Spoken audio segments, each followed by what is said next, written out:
Hello dear students, how are you all? Hope you all are doing very good. Let's start a new chapter today of class 5th, which is chapter number 5, how plants increase in number. Okay, chalo, let's start it. First of all, we are having some introductory lines. See, do you see different types of plants around us? Why do we need to have more and more plants around us? So plants are of great importance in our daily life. So as we all know, हम अपने surroundings में different types के plants देखते हैं. लेकिन तब भी हम बोलते हैं that we should plant more and more trees. So why is it so? Because plant हमारी life में बहुत important role play करते हैं. ये हमें food provide करते हैं and उसके अलावा बहुत सारी useful things हैं like cereals, pulses, vegetables, fruits, tea, coffee, wood and paper. इसके साथ साथ ऑक्सीजन गैस जो कि बहुत ही इंपॉर्टेंट है किसी भी एनिमल या ह्यूमन बीइंग के सर्वाइवल के लिए, that is also being provided by the plants only. Okay, so that means हमको क्या करना है, we have to grow more and more plants for the survival of life on this planet. Now in this lesson let us learn about the different ways by which plants increase in numbers. इस chapter में हम different ways के बारे में discuss करेंगे जिसके through हम plants के नंबर को इंक्रीज कर सकते हैं. Now the very first topic is about seeds. So most of the plants, ज़्यादातर प्लांट्स के अंदर क्या होती है, उनके जो फ्रूट्स होते हैं उनके अंदर सीड्स प्रेजेंट होती हैं and they can have one और फ्यू और मेनी सीड्स. अब कुछ प्लांट्स में सिर्फ कुछ फ्रूट्स में सिर्फ एक सीड है, कुछ फ्रूट्स में कुछ फ्यू नंबर ऑफ सीड्स होती हैं एंड कुछ ऐसे फ्रूट्स हैं जिनमें बहुत सारी सीड्स होती हैं. ठीक है, एग्जाम्पल मैंगोज पे क्या ओनली वन सीड, पियर में फ्यू सीड्स एंड पपायाज में many seed. Okay, now new plants grow from seed. अभी जो न्यू प्लांट्स ग्रो करते हैं वो सीड्स के से ही ग्रो करते हैं एंड कुछ ऐसी सीड्स भी हैं जो कि न्यू प्लांट्स में ग्रो नहीं कर सकती हैं because of the following reason. What are the reason? Number 1, some seeds do not find suitable conditions. अब कुछ ऐसी सीड्स हैं जिनको ग्रो करने के लिए सूटेबल कंडीशंस नहीं मिलती हैं like air, water, soil and warmth. Second reason, sometimes कभी कभी सीड्स फुल्ली डेवलप नहीं हो पाती हैं जब वो अपने पेरेंट प्लांट से सेपरेट हो जाती हैं एंड इस तरीके से they are not able to rise to new plants. Third reason, कुछ सीड्स को इंसेक्ट्स या बाकी एनिमल्स खा जाते हैं. फोर्थ रीजन, कुछ सीड्स जो है हैवी रेन या स्टॉर्म की वजह से डिस्ट्रॉय हो जाती हैं, है ना. So thus many of the seeds produced by plants are not able to grow into new plants. This is why plants produce a large number of seeds. इसीलिए काफी सारे ऐसे सीड्स हैं जो कि प्लांट प्रोड्यूस करते हैं लेकिन वो जर्मिनेट नहीं हो पाती है या फिर न्यू प्लांट्स में ग्रो नहीं हो पाती है. और यही एक रीजन है कि प्लांट्स को large number of seeds produce करनी पड़ती है, उनमें से तब जाकर कुछ सीड्स ग्रो कर पाती हैं into new plants. Now parts of a seed. अब सीड के डिफरेंट पार्ट्स होते हैं. सो सीड्स डिफर करती हैं शेप एंड साइज में लेकिन उनके बेसिक पार्ट्स सभी के सेम होते हैं. Number 1, seed coat. सो हर एक सीड जो बाहर से कवर्ड है that is of seed coat only. Seed coat का काम है सीड के जो इनर पार्ट्स हैं उनको प्रोटेक्ट करने का. Secondly cotyledons. अब सीड कोट के अंदर हर एक सीड में 1 या 2 सीड लीव्स होते हैं जिनको कॉटिलेडन्स कहते हैं. कॉटिलेडन्स के अंदर फूड मटेरियल प्रेजेंट होता है. बीन, ग्राम, पी सीड्स, इनमें 2 कॉटिलेडन्स होते हैं एंड ऐसी सीड्स को हम डाइकॉटिलेडनस या डाइकॉट सीड्स बोलते हैं. जबकि राइस, व्हीट एंड मेज सीड्स में सिर्फ एक कॉटिलेडन होता है जिसको मोनोकॉटिलेडनस या मोनोकॉट सीड्स कहा जाता है. ओके, चलो you can see this is peas and beans, या मेन डाइकॉट सीड्स है बिकॉज इनमें 2 सीड्स प्रेजेंट है एंड राइस एंड मेज को मोनोकॉट सीड्स कहा जाता है बिकॉज इसमें सिंगल सीड प्रेजेंट होती है. Next is embryo. Now what is embryo? When you separate the cotyledons in a dicot seed, जब हम क्या किस dicot seed के अंदर cotyledons को separate करते हैं so हमें उसके अंदर एक embryo या baby plant दिखेगा उनके बीच में. इसी embryo baby plant से क्या होता है, आगे चलकर एक new plant grow करता है. Actually embryo के अंदर एक baby root present होता है which is known as radicle and एक baby shoot present होता है which is plumule. You can see this is outer covering is seed coat. अंदर क्या है, ये cotyledon है, सेंटर में ये रेडिकल है. Okay, and this is plumule. Okay, चलो फिर कॉटिलेडन्स क्या है, बेबी प्लांट को फूड प्रोवाइड करते हैं जो उसको नीडेड होता है to make food for itself. Now next is germination of seed. Seeds की जर्मिनेशन के बारे में डिस्कस करेंगे. सो एक सीड क्या ग्रो करती है जब उसे एक right amount of air, water and sunlight मिलता है एंड उसके बाद उसमें से एक बेबी प्लांट ग्रो करता है which is called seedling. And ये जो प्रोसेस है जहाँ पे सीड्स चेंज होती हैं into a seedling, that process is called germination of seed. Okay, now what are the steps of germination? Germination के क्या क्या स्टेप्स है? So during the process of germination process में जो सीड है वो वाटर को एब्जॉर्ब करती है एंड धीरे धीरे जो सीड कोट है आउटर कवरिंग वो सॉफ्ट होने लगती है. उसके बाद एम्ब्रियो जो है which is inside the seed, it starts growing and radicle that is the root part वो इमर्ज होता है सीड में से उस सीड कोट को ब्रेक करके. फिर रेडिकल आगे चल के रूट बनाता है एंड नीचे की तरफ अंडर द सॉइल ग्रो करने लगता है. Okay, now the next is plumule. Plumule क्या है? प्ल्यूमूल बाहर ग्रो करता है and then it forms a shoot. इसमें से शूट्स का फॉर्मेशन होने लगता है जिसमें स्टेम्स, लीव्स सब कुछ होते हैं. Okay, and plumule part starts growing upwards. Plumule part हमारे सॉइल से ऊपर की तरफ ग्रो करता है towards the sunlight. As a seed germinates, जैसे जैसे सीड जर्मिनेट होगी कॉटिलेडन्स जो है तब तक बेबी प्लांट को फूड प्रोवाइड करते हैं जब तक वो उसकी जो लीव्स है वो ग्रो नहीं कर पाती है. जैसे ही लीव्स फॉर्म होने लगेंगी कॉटिलेडन्स आपके शेड ऑफ हो जाते हैं. Okay, now the next part is dispersal. The process by which the seeds are scattered away from the mother plant is called dispersal. अब एक ऐसा प्रोसेस जहाँ पे जो सीड्स है वो मदर प्लांट से या पेरेंट प्लांट से स्कैटर्ड अवे होती हैं. That whole process is known as dispersal of seeds.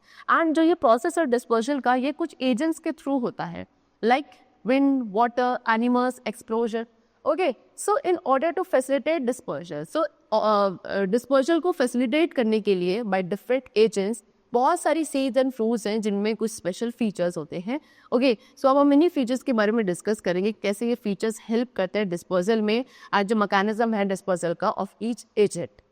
Okay, so number 1 disposal by animals, यानी कि एनिमल्स भी क्या है? एक डिस्पोजिंग एजेंट है जिसके थ्रू सीड डिस्पर्स होती है. Now how does the mechanism of this goes on, we have to discuss about it. So human beings and कुछ और एनिमल्स हैं जो फ्रूट्स को खाते हैं एंड फ्रूट्स को खाने के बाद जो उसके अंदर सीड्स होती हैं they throw it away, right? चलो, animals eat some fruits along with seeds. अब एनिमल्स कुछ फ्रूट्स को सीड्स के साथ खा जाते हैं. ओके, अब इनमें से कुछ सीड्स जो है उनकी बॉडी से पास आउट हो जाती हैं. ओके, उनके एक्सक्रीटा को अनहार्म किए बिना. फिर यही सीड्स जर्मिनेट हो जाती हैं. कुछ सीड्स में हुक्स और स्पाइक्स होते हैं जो कि हेयरी स्किन जो है एनिमल्स की उनके साथ स्टिक होते हैं and get carry to different places. Okay, now next is dispersal by wind. Wind के थ्रू डिस्पर्जल कैसे होता है? एज वी ऑल नो कुछ सीड्स हैं जो काफ़ी लाइट वेटेड होती है एंड ये विंड के थ्रू कैरी अवे हो जाती है. नेचर ने कुछ स्पेशल ऑर्गन्स दिए होते हैं सीड्स को लाइक हेयर और विंग्स एंड ये फीचर्स हेल्प करते हैं सीड्स को in getting carried away by the wind. Next is dispersal by water. So कुछ प्लांट्स की सीड्स है जो कि नियर बाय वाटर ग्रो करती हैं एंड वाटर प्लांट्स जो है वो डिस्पर्स होते हैं बाय वाटर ओनली. ठीक है, जैसे कि lotus fruit. Lotus fruit spongy होता है, ये वाटर के सरफेस पे फ्लोट करता है. Okay, and so it move with the flow. जैसे जैसे वाटर मूव करता है वैसे ही ये प्लांट भी मूव करता है. कोकोनट ट्रीज ये भी वाटर के नियर बाय ग्रो करते हैं. ओके, कोकोनट फ्रूट के अंदर एक थिक फाइबर कवरिंग होती है जिसके थ्रू ये वाटर पर फ्लोट कर सकता है. Next is dispersal by explosion. Explosion के through dispersal. So fruits of some plants, कुछ प्लांट्स के फ्रूट्स हैं जो कि बर्स्ट यानी कि बर्स्ट होते हैं और बर्स्ट ओपन हो जाते हैं when they are ripe. And जैसे ही वो बर्स्ट होते हैं सो इतने ज़्यादा प्रेशर के साथ होता है कि उनके अंदर जो सीड्स है वो दूर तक जाके स्कैटर हो जाती है. Example fruits of balsam, poppy, pea, bean, ये सभी एक्सप्लोड या बर्स्ट होती है एंड देन अपनी सीड्स को डिस्पर्स कर देती है to the different places away from the parent plant. Okay, now new plants from other parts of the plant. तो ये तो था सीड्स के थ्रू कैसे न्यू प्लांट्स ग्रो करते हैं एंड अब हम डिस्कस करेंगे कि कैसे न्यू प्लांट्स प्लांट के किसी दूसरे पार्ट से भी ग्रो कर सकते हैं. सो हम न्यू प्लांट्स को प्लांट की रूट, स्टेम एंड लीव्स के थ्रू भी ग्रो कर सकते हैं एंड ये जो मेथड है प्लांट्स को ग्रो करने का that is known as vegetative propagation. Okay, so number 1 new plants from roots. Root से कैसे न्यू प्लांट्स ग्रो कर सकते हैं? तो कुछ प्लांट्स की रूट्स होती हैं like carrot, radish, turnip, sweet potato, ये न्यू प्लांट्स को प्रोड्यूस कर सकते हैं. So we can understand this by the following activity. Next is new plants from underground stem. अब अंडरग्राउंड स्टेम से कैसे ग्रो करते हैं? सो अंडरग्राउंड स्टेम्स होती हैं लाइक अनियन, जिंजर, पोटैटो, ये स्टेम्स भी ग्रो कर सकते हैं into new plants. Potato and ginger में क्या होती हैं? आईज होती हैं. हर एक आई ग्रो करती है, उसके अंदर से एक बर्ड बाहर निकलता है जब उसे सूटेबल कंडीशंस मिलती हैं एंड जब ये बर्ड्स को हम दोबारा से सॉइल के अंदर प्लांट कर देते हैं यहीं से न्यू प्लांट्स ग्रो करने स्टार्ट होते हैं. Next is new plants from stem. Stem से भी न्यू प्लांट्स ग्रो होते हैं. सो कुछ प्लांट्स हैं लाइक रोज, हिबिस्कस, कॉटन, शुगर केन, इनकी स्टेम्स में बर्ड्स प्रेजेंट होते हैं एंड इनको न्यू प्लांट्स में ग्रो करने के लिए हमें सिंपली इनके स्टेम्स को कट करना है, इसको स्टेम कटिंग कहा जाता है एंड फिर उसी स्टेम कटिंग को हमें सॉइल के अंदर प्लांट करना है। कुछ दिनों बाद इन्हीं स्टेम कटिंग में से न्यू प्लांट्स ग्रो करते हैं which is known as sapling as shown in the figure. See this is new plants from stem cutting, ये सारे न्यू प्लांट्स हैं जो कि स्टेम कटिंग के थ्रू ही ग्रो कर रहे हैं। Now new plants from leaves, leaves से भी न्यू प्लांट्स ग्रो कर सकते हैं like plant bryophyllum. Bryophyllum plant है जिनकी लीव्स की एजेस पर क्या होते हैं, बर्ड्स प्रेजेंट होते हैं एंड जब ये लीव्स को आप मॉइस्ट सॉइल के अंदर रखते हो ये बर्ड्स में से न्यू प्लांट्स प्रोड्यूस होते हैं as they have shown in this figure. This is leaf of bryophyllum, इसकी जो एजेस हैं लीव्स की इसमें बर्ड्स होते हैं एंड फिर इन्हीं प्लांट्स को जब आप ग्रो करते हैं इस तरीके से न्यू प्लांट ग्रो करने लगते हैं। ओके चलो, now new plants from spores, spores के थ्रू भी न्यू प्लांट्स ग्रो कर सकते हैं। सो वेट, सो कुछ प्लांट्स है लाइक फर्न, मशरूम, मोजेस, इनमें फ्लावर्स नहीं होते हैं। ओके एंड ना ही ये सीड्स प्रोड्यूस कर सकते, दैट मीन्स इनमें क्या tiny spores are present and हर एक स्पोर के थ्रू एक न्यू प्लांट ग्रो कर सकता है।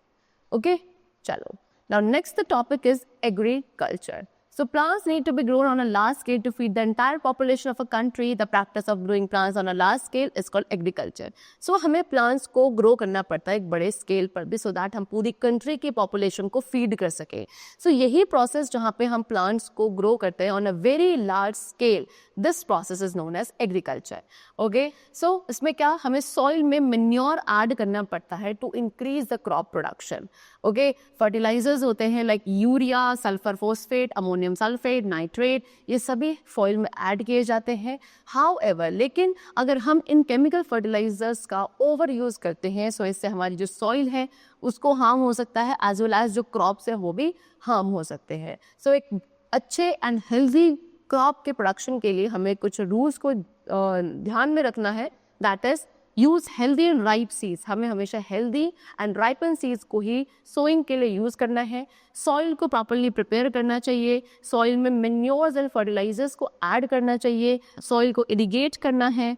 ओके देन हमें उसमें इंसेक्टिसाइड्स एंड पेस्टिसाइड्स का भी यूज़ करना चाहिए। इंसेक्टिसाइड्स एंड पेस्टिसाइड्स ऐसे केमिकल्स हैं जो हम स्टैंडिंग क्रॉप्स पर स्प्रे करते हैं। अगर प्रॉपरली इन्हें स्प्रे किया जाए तो ये क्रॉप्स को प्रोटेक्ट करते हैं from being destroyed by the paste. Okay लेकिन इनका भी अगर बहुत ज़्यादा एक्सेसिव यूज़ किया जाता है सो ये हमारी हेल्थ के लिए हार्मफुल हो सकते हैं। सो दैट मीन्स इन केमिकल्स का भी एक लिमिटेड अमाउंट में ही यूज़ किया जाना चाहिए। नाउ स्टेजेस ऑफ एग्रीकल्चर, सो यहाँ पे कुछ स्टेजेस आपको गिवन है एग्रीकल्चर के लिए। Number 1 is ploughing, then adding manure, third is sowing the seeds, fourth is irrigation, fifth is spraying of pesticides, okay and next is harvesting. Okay चलो, now the last topic is protection and storage of crops. Crops को कैसे protect किया जाता है, store किया जाता है। सो एक फील्ड में जो क्रॉप्स है उसको हम प्रोटेक्ट करना पड़ता है कुछ ग्रास ईटिंग एनिमल से, such as cow and goat. And ये पॉसिबल है क्या कि हम अपने फील्ड के चारों तरफ सराउंडिंग्स में फेंसिंग लगवा दें सो दैट कोई भी ग्रास ईटिंग एनिमल फील्ड के अंदर एंटर ना करे। देन हमें इन्हें प्रोटेक्ट करना है पेस्ट से, सच एज ग्रास हॉपर या caterpillar. Then we have to protect them from diseases also. So crop should be harvested at the right time, crops को राइट टाइम पे हमें हार्वेस्ट करना चाहिए। फिर इन हार्वेस्टेड क्रॉप्स को हमें प्रोटेक्ट करना होता है from rats, squirrel and microorganism such as fungi and bacteria. Because जो ग्रेन्स होते हैं हार्वेस्टेड क्रॉप्स के, इनको प्रोटेक्ट करना पड़ता है अगेंस्ट मॉइस्चर ऑल्सो, क्योंकि ये पॉसिबल है कि अगर हम इन्हें कैसे air tight and seal container में रखेंगे तो ये मॉइस्चर से भी प्रोटेक्टेड रहेगा, अदरवाइज ये खराब हो जाएगा। ओके चलो, सो the chapter is completed over here. I hope it was very clear to you. Let's meet very soon in the next class. Till then, take care and thanks to all.